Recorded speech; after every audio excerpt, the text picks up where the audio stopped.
नमस्कार।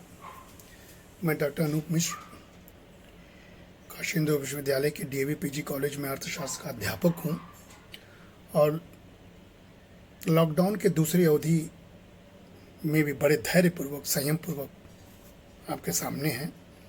लगातार हम लोग कर्म कर रहे हैं, कर्म करते जाएंगे भी। और मैंने एक पर्सनालिटी डेवलपमेंट पर कुछ बात आपसे साझा करने की कोशिश की थी। कल मैंने पहला एपिसोड बताया था जिसमें कि एक व्यक्ति इंडिविजुअल से कैसे सोशल होता है और फिर हमको विश्व को अपने हिंदू संस्कृति के बारे में ज्ञान कराना होगा। इस कोरोना वायरस का जो इफ़ेक्ट होना चाहिए वो यही कि जो हमारा एक मेवाद्वितीयम, एक जो छांदोग्य का श्लोक है और ऋग्वेद में कहा गया कि एकम सद्विपा बहुधा वदंती और एकम संतम बहुधा कल्पयंती। सब ईश्वर एक है, अलग अलग विधा से, अलग अलग तरीके से हम लोग उसका वंदन करते हैं और कल्पना करते हैं।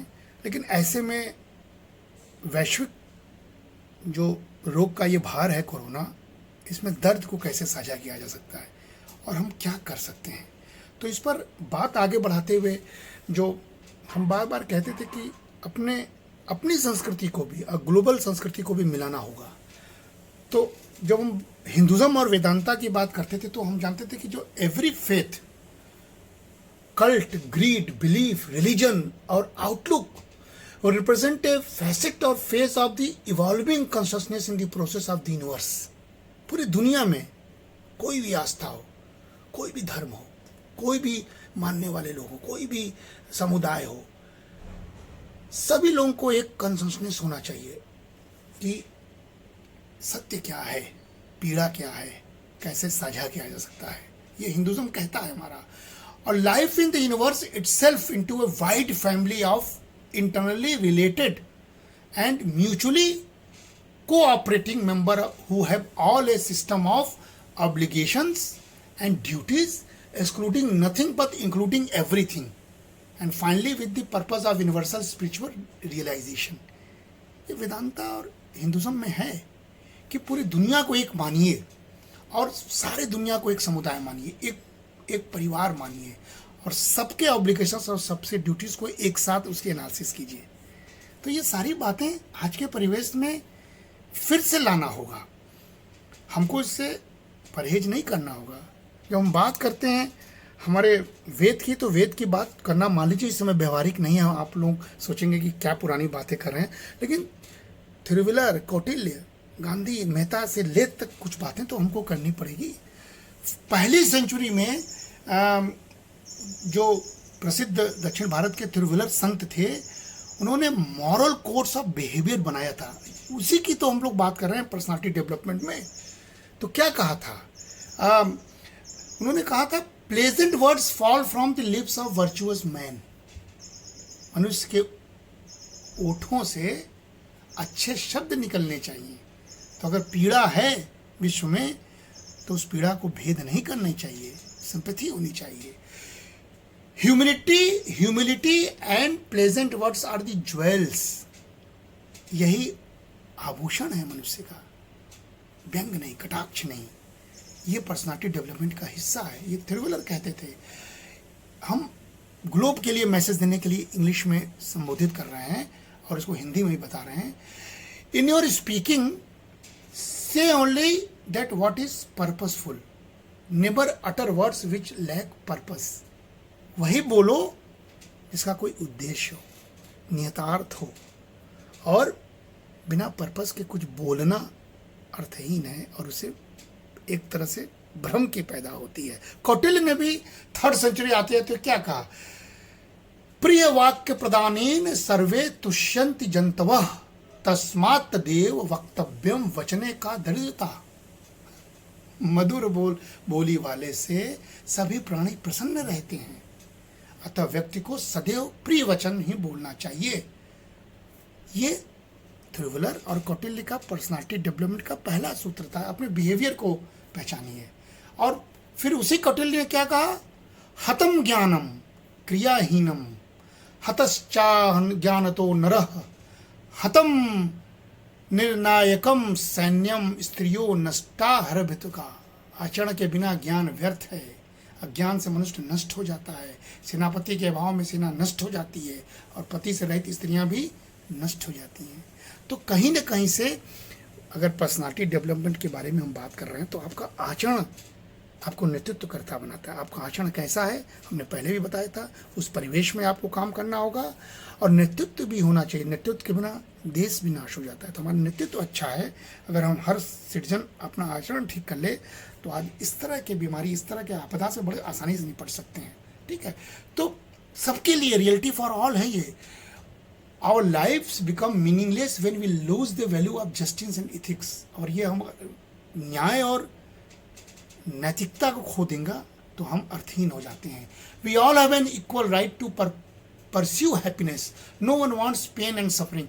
हम सब लोगों को अधिकार है कि हम खुश रहें, प्रसन्नता वाले परिवेश में रहें, और कोई नहीं चाहता कि हमें कोई पीड़ा हो या हम कोरोना जैसे रोग से पीड़ित हों। इसलिए जो फाउंडेशन है वो इथिक्स है। इस इथिक्स के तहत अगर हम अपने अंदर के आत्मा मन से बात करेंगे तो आज के इस परिवेश को संबोधित कर सकते हैं। क्यों एथिक्स जरूरी है? Why needs of ethics? Because if we are not guided by a sense of ethics and morality, our actions tend to seek our self interest alone to the detriment of others. अगर हम नैतिकता और morality, अच्छे व्यवहार से बंधे नहीं रहेंगे तो हम सेल्फ सेंटर्ड हो जाएंगे, स्वार्थी हो जाएंगे और दूसरों के बारे में सोचने के लिए हमारे पास फुर्सत नहीं होगा। और जब ऐसी आपदा आएगी तो आप भी कहीं ना कहीं अलग थलग हो जाएंगे। ठीक है ना? तो such behaviour is the greatest obstacle to cause of justice and equity. अगर ऐसी बिहेवियर है तो वही सबसे बड़ा बाधा है न्याय में और समानता लाने में। तो देखिए, पूरे विश्व की बात हो रही है, तो अगर अमेरिका सोचे कि भारत ठीक ना हो, भारत सोचे चीन ना ठीक हो, चीन सोचे विश्व ना ठीक हो, तो पूरा विश्व इस बीमारी आपदा में ग्रसित होके विश्व के नाश होने का खतरा पैदा हो गया। सबको ठीक होना है, सबकी पीड़ा को महसूस करनी है, ये पर्सनालिटी डेवलपमेंट का हिस्सा होना चाहिए। इस तरह का सोच आपके होना चाहिए। ठीक है, तो दिस डेज आजकल क्या हो रहा है, many people complain about the general loss of ethics and morality in our world, to which they attribute to the myriad problems we face. So if we want to achieve effective change in our society, we need to promote ethical values. सब लोग चाहते हैं, लेकिन स्वयं के बारे में जब निर्णय लेने की बात होती है तो बगली झांकने लगते हैं। तो सबको सामूहिक दायित्व है। Actually, it creates suffering not only for the victims of our deed, but also for us. However justified we may feel doing others harm, even in the name of revenge, severely disturb our own pace of mind, creates condition for our own suffering. अगर हम America सोचे कि चीन का ये गलती है और चीन सोचे कि हमने ये फैला के अच्छा किया, अमेरिका इस वजह से WHO को बाधित कर दे उसके फंड को, भारत सोचे कि हम इसका फ़ायदा उठाने वाले हैं मार्केट टर्म में, तो ये सोच कहीं ना कहीं से नुकसानदेह है। तो पूरे विश्व को सोचना होगा कि भारत ये सब चीज़ सीख दे चुका है और ये सीख हमारे पर्सनालिटी डेवलपमेंट का हिस्सा होना चाहिए। ये पूरे दुनिया को हमको बताना होगा कि भारत की संस्कृति में एक बड़ा मैसेज है जिसको स्वीकार करके आप अपने बिहेवियर को बनाइए। इसलिए आज का जो परिवेश है, कल क्या हुआ इसको भूल जाइए। कौटिल्य कहते थे, कौटिल्य ने कहा है, गते शोको न कर्तव्यो भविष्य नैव चिंतयेत वर्तमानेन कालेन प्रवंते विचक्षणा। जो बीत चुका है उन पर शोक नहीं करना चाहिए और भविष्य के बारे में सोचना चाहिए। ये कोरोना हो गया है, किसका कृत्य है, किसने दिया, ये विषय नहीं है। विषय यही है कि भविष्य कैसे सुधरे, मानव की रक्षा कैसे हो, जीवन की रक्षा कैसे हो और हम आने वाले समय में कैसे फिर से अपने आर्थिक व्यवस्था को दुरुस्त कर सकें, कैसे गरीबों तक मदद पहुंचा सकें, लोग अपने पांव पर फिर खड़े हो सके, राष्ट्र तेजी से आगे बढ़ सके। ये सोच पूरी दुनिया को लाना होगा, मिलकर लाना होगा, एक दूसरे में मदद करके लाना होगा। तभी हम अपने अंदर के भाव को व्यक्त करते हुए पूरे विश्व को मैसेज दे सकते हैं। तो this all are the part of personality development. अगर इसको हम रामचरितमानस तक ले आए, तुलसीदास जी महाराज 450 वर्ष पहले उन्होंने भी principle of human conduct and social, उन्होंने रामचरितमानस की रचना सिर्फ, आजकल रामायण चल रहा है, रामचरितमानस का धारावाहिक चल रहा है, खत्म शायद होने वाला है या हो गया है, लेकिन उन्होंने राम की कोई स्टोरी कहानी के रूप में नहीं ली। मॉरल स्टोरी है, सोशल कंडक्ट की स्टोरी है, सीख लेने की स्टोरी है। तो उन्होंने क्या कहा? उन्होंने कहा, भनति मोरी सब गुण रहित, विश्व विदित गुण एक, सो विचार सुनिहि सुमति, जिनके विमल विवेक। फिर कहे, यही मह रघुपति नाम उदारा, और अति पावन पुराण श्रुति सारा। माने मेरी रचना सभी गुणों से रहित है, फिर भी इसमें प्रभु के नाम की महिमा गाई गई है, राम के नाम कही गई है, लेकिन राम कर्तव्य हैं, राम सोशल कंडक्ट हैं, जिसके कारण सज्जन और निर्मल विचार वाले मनुष्य इसे ध्यान से सुनते हैं और सुनेंगे। तुलसीदास जी परिकल्पना ये है, यह नाम ही वेद है, यही नाम ही पुराण है, और यही सारे ग्रंथों का सार है। तो तुलसीदास जी महाराज कह चुके हैं कि इसको इस रूप में देखिए, राम कोई काल्पनिक पात्र नहीं है, राम आपके अंदर का कर्म है, जिसको आप उस रूप में पॉलिश करके अपने व्यवहार में परिवर्तन करके विजय के रास्ते पर जाएंगे, सद्गुणों के रास्ते पर जाएंगे, और सीख के रास्ते पर जाएंगे, सम्मान के रास्ते पर जाएंगे, और कहीं न कहीं से बुराई का अंत करने का उपदेश देने के रास्ते पर जाएंगे। इसलिए वो कहते हैं कि बंदऊ संत समान चित, हित अनहित नहीं कोई, अंजलि गत शुभ सुमन जिमी, सम सुगंध कर दोई। बड़े विनम्र हैं तुलसीदास जी।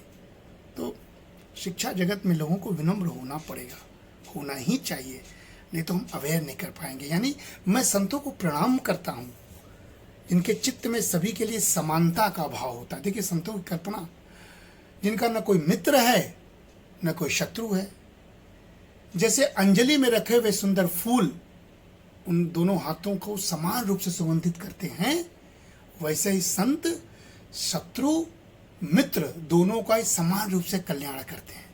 देखिए ये पर्सनालिटी डेवलपमेंट का हिस्सा है, हमको अपने अंदर संतता लानी होगी।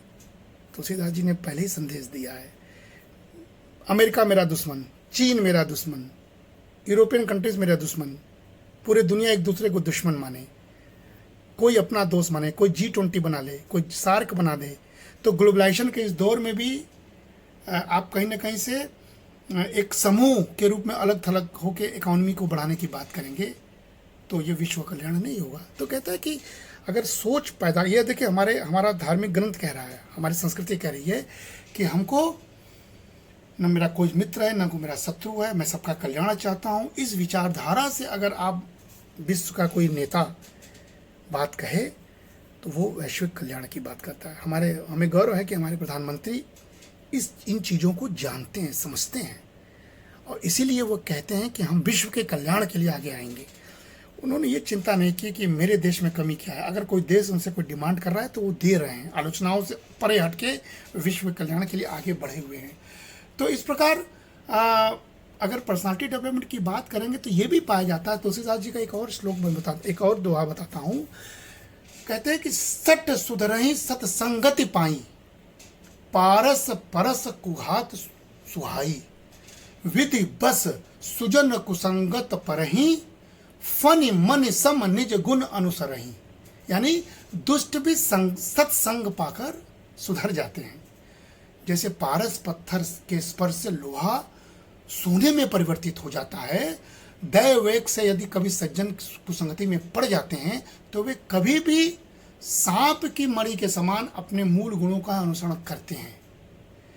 ठीक है, तो फिर भी वे अगर सत्संग में आ जाएं तो उनके सुधरने का पूरा अवसर होता है। तो अगर इंग्लिश में इसको ग्लोब के लिए बोला जाए, विश्व के लिए बोला जाए, तो I can explain this verse of Tulsidas ji. Through contact with the noble person even the wicked get reformed, just as a base metal is transformed by the touch of the philosopher's stone. On the other hand, if by mischance good men fall into evil company, they maintain their noble character like the gem hidden in the hood of the serpent. अगर संत भी कहीं दुर्गुणों के बीच में फंसता है तो अपने characteristics को नहीं छोड़ेगा, तो उसके अस्तित्व बचा रहता है. तो ये कहने के साथ साथ मैं आज का जो पर्सनालिटी डेवलपमेंट का ये हिंदू पक्ष का पाठ है उसको इस रूप में समाप्त करूंगा कि तुलसीदास जी के वर्ष में मैं कल कुछ और बात बोलूँगा. संत सरल चित जगत हित जान स्वभाव स्नेह, बाल विनय सुनि करी कृपा राम चरण रति देव. यानी संत सरल हृदय और जगत के हितकारी होते हैं. उनके ऐसे स्वभाव और स्नेह की जानकर तुलसीदास जी कहते हैं कि मैं उनका विनय करता हूँ. संतों को हमेशा आदर करना चाहिए. मेरे इस बाल विनय को सुनकर कृपा करके प्रभु श्री राम मुझे प्रीति देंगे, मुझ पर अनुग्रह करेंगे. ये परिकल्पना अच्छी होनी चाहिए. तुलसीदास जी ने रामचरितमानस की परिकल्पना अच्छी की थी कि मैं ये करूँगा तो मुझे ये मिलेगा. और ग्लोब के लिए संदेश इसी को अंग्रेजी में देना हो तो मैं कहूँगा, realising this the noble disposition and loving nature of sense, who are innocent at heart and all embracing in spirit, I make the humble submission to them, listening to my childlike prayer and taking compassion on me. O noble souls, bless me with devotion to feed the Lord Ram. तो Lord Ram कौन है? Lord Ram हमारा लक्ष्य है, कल्याण. राम मतलब कल्याण, राम मतलब कर्म, राम मतलब वेलफेयर. तो राम की अगर आराधना आपको करनी है, कर्म की आराधना करनी है, अच्छाई की आराधना करनी है, अपनी ड्यूटीज़ की आराधना करनी है, तो आपको विनय आपके अंदर होना चाहिए. इसलिए कहते हैं कि बिनु सत्संग विवेक न होई, राम कृपा बिनु सुलभ न सोई, सत्संगत मुद मंगल मूला, सोई फल सिद्धि सब साधन फूला. सत्संग के बिना विवेक नहीं होता और श्री रामचंद्र जी कृपा के बिना यह सत्संग सहजता से नहीं मिलता. Association of noble soul is the root of joy and blessing. It constitutes the fruit and fulfilment of all endeavours, whereas all others practices are merely blossoms. तो यहीं पर हम आज बात को समाप्त करते हैं कि हम हमेशा कोशिश करें कि अच्छे लोगों का बात, अच्छे व्यक्तित्व की बात सोचें. और बहुत बहुत धन्यवाद. कल फिर नए एपिसोड के साथ मिलेंगे. धन्यवाद.